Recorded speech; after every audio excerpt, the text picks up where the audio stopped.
की एक बहुत बड़ी खबर सामने आ रही है। खेरसोन से बड़ी खबर है। खेरसोन पर रूस की आर्मी ने बमबारी की है और यूक्रेन का यह दावा है कि इस बमबारी में यूक्रेन के 2 लोगों की मौत हो गई है। यूक्रेन का यह बड़ा दावा है कि बमबारी में 2 महिलाओं की मौत हुई है। यूक्रेन ने आरोप लगाया है कि रूस नागरिक ठिकानों पर हमला कर रहा है। जंग के बीच में ज़ेलेंस्की के हेडक्वार्टर से कई फाइल्स लीक हो गई हैं और एक ऐसे स्कैंडल का पता चला है जिसमें ज़ेलेंस्की ने अमेरिका से मिलने वाली आर्थिक मदद में करोड़ों डॉलर्स का घोटाला कर दिया है। इस घटना ने अमेरिका में हड़कंप मचा दिया है।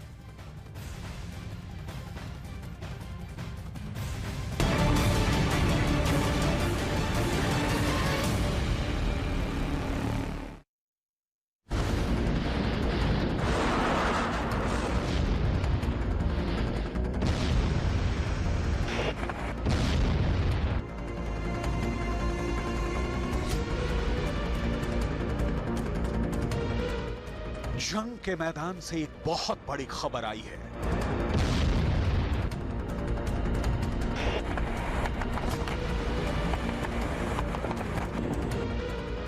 एक ऐसी खबर कि बाइडेन के पैरों तले जमीन खिसक गई है।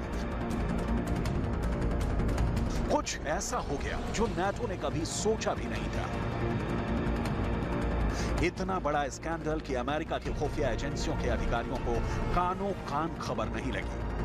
ज़ेलेंस्की जो हर दिन आकर पूरी दुनिया के सामने ये लेक्चर देते हैं कि रूस का बहिष्कार करो, रूस को दुनिया में साइडलाइन करो, उन पर अब रूस से ही व्यापारिक रिश्ते कायम करने के आरोप लग रहे हैं। पुतिन और ज़ेलेंस्की ये इस वक्त दुनिया के 2 सबसे बड़े और सबसे कट्टर दुश्मन हैं। अगर कोई ये कहे कि ज़ेलेंस्की की सरकार तेल खरीद रही है और रूस की कंपनियां ज़ेलेंस्की को तेल बेच रही हैं, तो शायद ये जानकर आपको हैरानी होगी, लेकिन ये बहुत बड़ा पर्दाफाश हुआ है। दावा ये किया जा रहा है कि खुद ज़ेलेंस्की की सरकार ही रूस की कंपनियों से तेल खरीद रही है और ना सिर्फ तेल खरीद रही है, बल्कि तेल डिस्काउंट में खरीदकर अरबों अमेरिकी डॉलर का घोटाला भी कर रही है। आखिर इस घटना का सच क्या है? कैसे इस नए घटनाक्रम के बाद अमेरिका के अंदर बाइडेन पर ही सवाल उठ रहे हैं, ये सब कुछ आपको बताएंगे। लेकिन पहले देखिए ये तस्वीरें। यूक्रेन के जंगी मैदान में ये यूक्रेन के टैंक दौड़ रहे हैं। इन टैंकों से निशाना रूस के सैनिकों पर लगाया जाएगा। यूक्रेन के ये टैंक रूस के सैनिकों को खत्म करेंगे। लेकिन क्या आपको ये भरोसा हो पाएगा कि जिस टैंक का इस्तेमाल रूस को हराने के लिए यूक्रेन कर रहा है, उस टैंक में भी तेल रूस की कंपनियों का ही है? दरअसल ये जानकारी दी है दुनिया के एक बड़े और मशहूर पत्रकार सिमोन हेर्स ने। ज़ेलेंस्की रूस से ईंधन खरीद रहे हैं। जिस देश के साथ ज़ेलेंस्की युद्ध कर रहे हैं, उसी देश से ज़ेलेंस्की तेल भी खरीद रहे हैं। इस खबर के बाद बाइडेन बेचैन हो उठे हैं। आखिर दुश्मन से ही कोई कैसे सौदा कर सकता है? लेकिन बात सिर्फ इतनी नहीं है। पत्रकार सिमोन हेर्स ने इससे भी बड़ा दावा ये किया है कि ज़ेलेंस्की की सरकार ने अमेरिका से मिल रही आर्थिक मदद में घोटाला कर दिया है। दरअसल अमेरिका ने तेल खरीदने के लिए यूक्रेन को कैश डॉलर्स दिए थे, लेकिन ज़ेलेंस्की की गवर्नमेंट ने तेल खरीद में ही $400 मिलियन यानी 3200 करोड़ रुपए का घोटाला कर दिया। दरअसल यूक्रेन की अर्थव्यवस्था तो युद्ध की वजह से पहले ही डूब चुकी है। यूक्रेन के पास इतना पैसा भी नहीं है कि वो अपने टैंकों में तेल भरवा सके। ऐसे में अमेरिका ही यूक्रेन को मदद कर रहा है और यूक्रेन की सरकार को करोड़ों अरबों डॉलर्स दे रहा है। लेकिन ज़ेलेंस्की और उनकी सरकार ने बड़ी ही चालाकी से रूस की कंपनियों से डिस्काउंट में तेल खरीदा और इस डिस्काउंट के बाद जो पैसे बचे उसकी बंदरबाट कर ली। यूक्रेन के कई जनरल जो ज़ेलेंस्की के करीबी माने जाते हैं, अमेरिकी डॉलर्स के इस घोटाले में शामिल हैं। दावा ये किया जा रहा है कि इस घोटाले में यूक्रेन की आर्मी के 35 जनरल भी शामिल हैं। जब ये जानकारी CIA के पास पहुंची तो पहले तो CIA के अधिकारियों को इस पर भरोसा नहीं हो रहा था, लेकिन जब जांच की तो पता लगा कि यूक्रेन के नेता लग्जरी कारों और ऐश्वर्य का जीवन जीने के लिए धन की चोरी कर रहे हैं। सबसे ज्यादा चौंकाने वाली बात यह है कि एक तरफ अमेरिका दुनिया में रूस को अलग थलग करने के लिए एक्शन लेता है।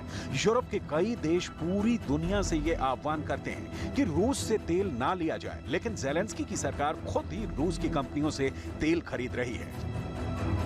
इतना ही नहीं, ज़ेलेंस्की को लेकर दावा यह भी किया जाता है कि उन्होंने अपनी राजनीति की शुरुआत ही करप्शन से की थी। ज़ेलेंस्की के विरोधी ये दावा करते हैं कि ज़ेलेंस्की यूक्रेन के ही एक बिलियनियर बिजनेसमैन इहोर कोलोमोइस्की की कठपुतली है। 2 साल पहले जिस गाड़ी से ज़ेलेंस्की चलते थे, वो गाड़ी यूक्रेन के बिलियनियर बिजनेसमैन इहोर कोलोमोइस्की की थी। जो बॉडीगार्ड चुनाव के कैंपेन में हर वक्त ज़ेलेंस्की के साथ रहता था, वो भी यूक्रेन के बिलियनियर बिजनेसमैन इहोर कोलोमोइस्की का था। और जो खास वकील हर वक्त ज़ेलेंस्की के लिए काम कर रहा था, वो वकील भी यूक्रेन के बिलियनियर बिजनेसमैन इहोर कोलोमोइस्की का वकील था। फोर्ब्स पत्रिका के मुताबिक ज़ेलेंस्की की कुल संपत्ति करीब 240 करोड़ रुपए है। लेकिन क्या कोई भी हास्य कलाकार अभिनय से इतना पैसा कमा सकता है? दावा किया जाता है कि लंदन, इटली और अमेरिका के मियामी में ज़ेलेंस्की की बड़ी-बड़ी संपत्तियां हैं। साल 2021 के अक्टूबर महीने में जब पेंडोरा पेपर्स लीक हुए और 1 करोड़ 19 लाख दस्तावेज लीक हुए, तो ये पता चला कि ज़ेलेंस्की बहुत बड़े पैमाने पर भ्रष्टाचार में डूबे हुए हैं। पेंडोरा पेपर्स के मुताबिक ज़ेलेंस्की और उनके पार्टनर्स ने भ्रष्टाचार के लिए ब्रिटिश वर्जिन आइलैंड्स, बेलीज और साइप्रस में स्थित कंपनियों का इस्तेमाल किया। पेंडोरा पेपर्स के मुताबिक ज़ेलेंस्की ने खुद की साफ सुथरी छवि रखने के लिए अपने नाम से संपत्ति खरीदने से परहेज किया, लेकिन ज़ेलेंस्की के पार्टनर्स ने खूब जमकर संपत्तियां खरीदी। ये तस्वीरें लंदन की बेकर स्ट्रीट में चैल फॉन्ट कोर्ट की इमारत की हैं और यहीं पर ज़ेलेंस्की के पार्टनर सेहरी शेरिफ ने एक अपार्टमेंट लिया है। अक्टूबर 2021 में इसी जगह पर ज़ेलेंस्की के खिलाफ विरोध प्रदर्शन हुआ था। एक पोस्टर भी काफी चर्चित हुआ था, जिसमें साफ लिखा था, ज़ेलेंस्की इज करप्ट, यानी ज़ेलेंस्की भ्रष्ट है। अमेरिका के लोग भी ज़ेलेंस्की पर करप्शन के आरोप लगाते रहे हैं। साल 2022 में ज़ेलेंस्की और उनकी पत्नी ओलेना ज़ेलेंस्की ने एक फोटो शूट में भी हिस्सा लिया। तब अमेरिका के कई नागरिकों ने ज़ेलेंस्की को आड़े हाथों लिया।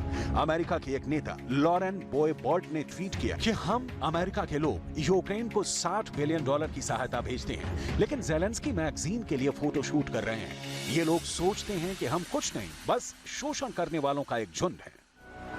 अमेरिका के एक फेमस एंटरप्रेन्योर इयान स्मिथ लिखते हैं कि हमारी अमेरिका की सरकार टैक्स पेयर से बिना पूछे यूक्रेन को अरबों अमेरिकी डॉलर भेज रही है, लेकिन ज़ेलेंस्की और उनकी पत्नी फोटो शूट कर रहे हैं। क्या बकवास मजाक है, अंधी लूट मची है। अभी 2 महीने पहले ही यूक्रेन ने अपने रक्षा मंत्री ओलेस्की रेजनिकोव को पद से हटा दिया था। ओलेस्की पर भी करप्शन का ही आरोप लगा था, लेकिन यूक्रेन के रक्षा मंत्रालय ने यह सफाई दी कि जंग के दौरान रक्षा मंत्री किसी की बजाय किसी ऐसे व्यक्ति के हाथ होना चाहिए जिसके पास फौज का अनुभव हो। 24 जनवरी को यूक्रेन के डिप्टी डिफेंस मिनिस्टर याचेस्लाव शापोवालोव को भ्रष्टाचार से जुड़े एक स्कैंडल में फंसने के बाद इस्तीफा देना पड़ा था। इसी स्कैंडल के चलते बाद में ओलेस्की रेजनिकोव को भी हटाया गया। करप्शन के ही मामले में ज़ेलेंस्की 15 अफसरों को भी बर्खास्त कर चुके हैं। अब आगे आने वाला समय ज़ेलेंस्की के लिए मुश्किल भरा हो सकता है, क्योंकि अगर अमेरिका की जनता ही युद्ध के खिलाफ खड़ी हो गई, तो अमेरिका के राष्ट्रपति को भी युद्ध खत्म करना होगा और जीत पुतिन की हो जाएगी।